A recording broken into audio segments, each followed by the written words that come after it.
Psychology की history में यूं तो हमें बहुत से दिलचस्प किस्से मिलते हैं, लेकिन आज मैं जिस कहानी के बारे में आपको बता रही हूँ, ये उस शख्स की कहानी है कि जिसने साइकोलॉजी का इस्तेमाल बतौर मजहब किया था।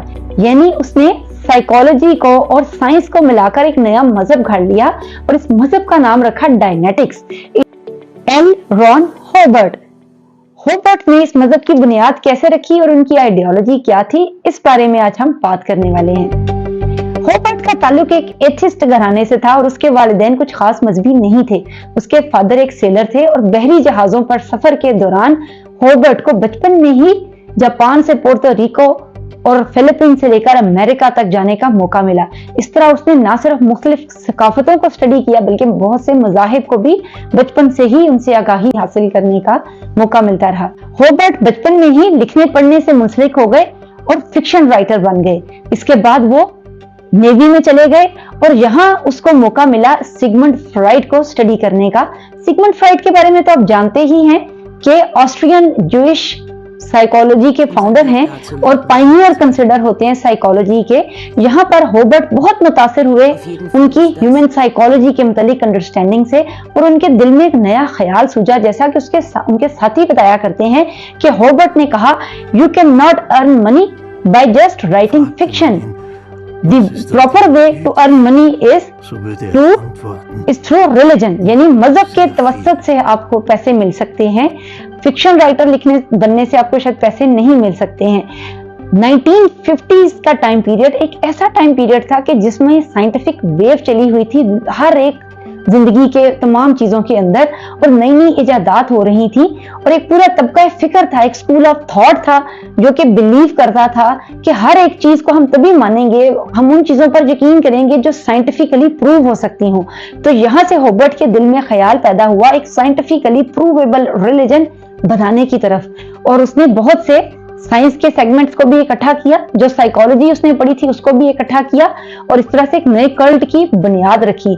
शुरू में तो उसने इसको एक साइकोथेरेपी का नाम दिया, क्योंकि वो साइकोथेरेपी से इन्फ्लुएंस था।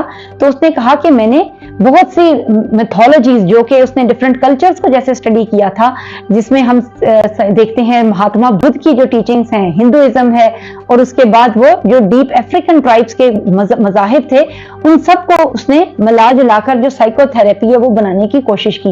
लेकिन उसको साइकाइट्री और साइकोलॉजी के हलकों में पजीराई नहीं मिली और उन्हें इस चीज को सूडो साइंस करार दे दिया। यहां तक कि अमेरिका की जो साइंटिफिक कम्युनिटी थी उन्होंने इसके खिलाफ अदालत में रिट भी दायर की और उसके नजरियात को बातिल और सूडो साइंस करार दिया। हॉबर्ट साइकोलॉजी और साइकाइट्री के भी खिलाफ था और उसकी ऑर्गेनाइजेशन ने बहुत सी रैलियां मुनक्किद की कि जो साइकाइट्रिस्ट दवाइयां दे रहे हैं ये दवाइयां मैनकाइंड की बेहतरी के लिए नहीं है, बल्कि जो स्पिरिचुअल हीलिंग का मेथड हम इस्तेमाल करते हैं, साइंटोलॉजी वाले कर रहे हैं, इनको इस्तेमाल किया जाना चाहिए। इस तरह से जो साइकोलॉजी और साइकाइट्री की कम्युनिटी है उन्होंने भी रिजेक्ट कर दिया हॉबर्ट की जो भी उसकी टीचिंग्स थी। उसके बाद तीसरी चीज आती है मजहब।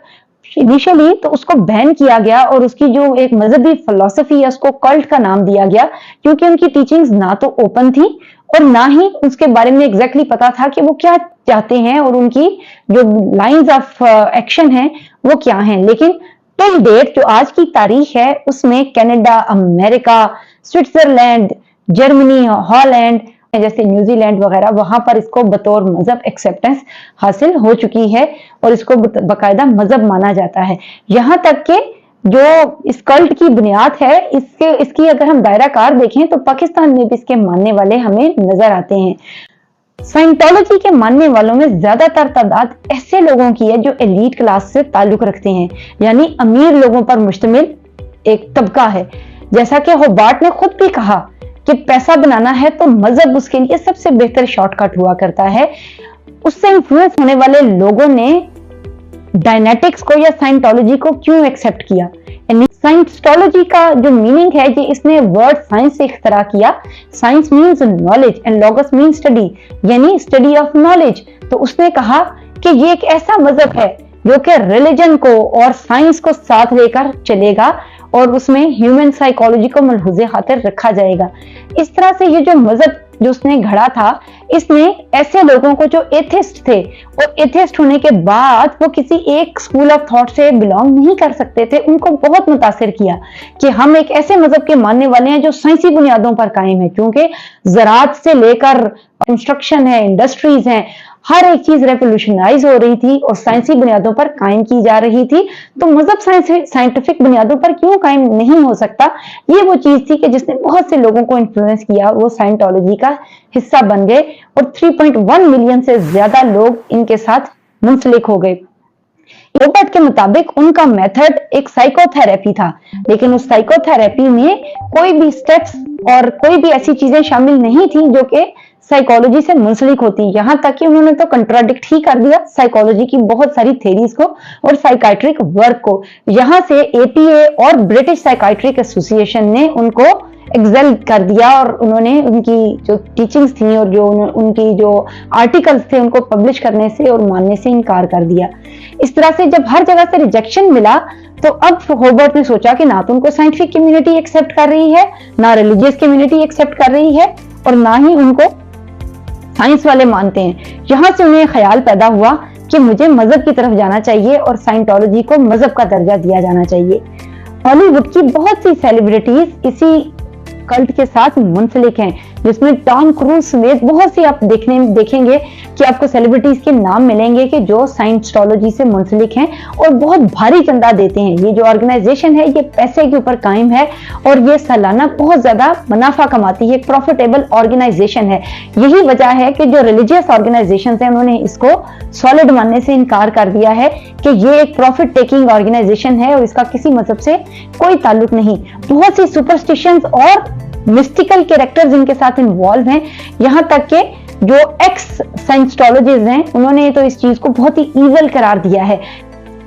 साइंटोलॉजी और डायनेटिक्स में कौन से ईवल्स हैं और हॉबर्ट की पर्सनैलिटी क्यों ऐसी क्रिस्मेटिक थी कि इतने ज्यादा लोग और वो भी इतने इन्फ्लुएंशियल और पैसे वाले लोग उनके साथ मुंसलिक हो गए, इसके ऊपर हम दोबारा रोशनी डालेंगे।